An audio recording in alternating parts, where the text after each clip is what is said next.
ಕಳೆದ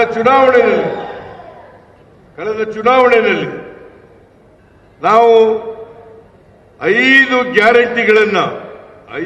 ಗ್ಯಾರಂಟಿಗಳನ್ನ ಮಾಡ್ತೇವೆ ಅಧಿಕಾರಕ್ಕೆ ಬಂದ್ರೆ ಅಂತ ಹೇಳಿದ್ದು. ಇವತ್ತು ಬಹಳ ಹೆಮ್ಮೆಯಿಂದ ಹೇಳ್ತೇನೆ, ನಾವು ಅಧಿಕಾರಕ್ಕೆ ಬಂದ 8 ತಿಂಗಳಲ್ಲಿ ನುಡಿದಂತೆ ನಡೆದಿದ್ದೇವೆ, ನಾವು ಕೊಟ್ಟ ಭರವಸೆಗಳನ್ನು ಈಡೇರಿಸಿದ್ದೇವೆ ಅಂತಕ್ಕಂಥ ಮಾತುಗಳನ್ನು ಕೂಡ ಹೇಳಲಿಕ್ಕೆ ಬಯಸ್ತಾ ಇದ್ದೇವೆ. ನಾವು ಭಾರತೀಯ ಜನತಾ ಪಕ್ಷದ ರೀತಿಯಲ್ಲಿ, ಜೆಡಿಎಸ್ ಪಕ್ಷದ ರೀತಿಯಲ್ಲಿ ಕೊಟ್ಟ ಮಾತಿಗೆ ತಪ್ಪಿಸಿಕೊಳ್ಳೋರಲ್ಲ. ಏನ್ ಮಾತು ಕೊಡ್ತೇವೆ ಚುನಾವಣಾ ಸಂದರ್ಭದಲ್ಲಿ ಅವನ್ನ 100ಕ್ಕೆ 100 ಈಡೇರಿಸತಕ್ಕಂಥ ಕೆಲಸವನ್ನ ಮಾಡುತ್ತೇವೆ.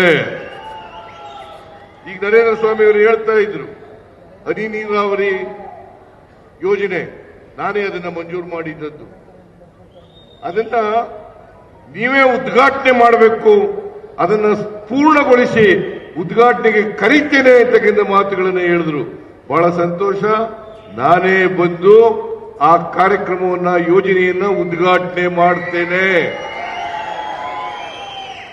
ಆಗ್ಬೋದಾ?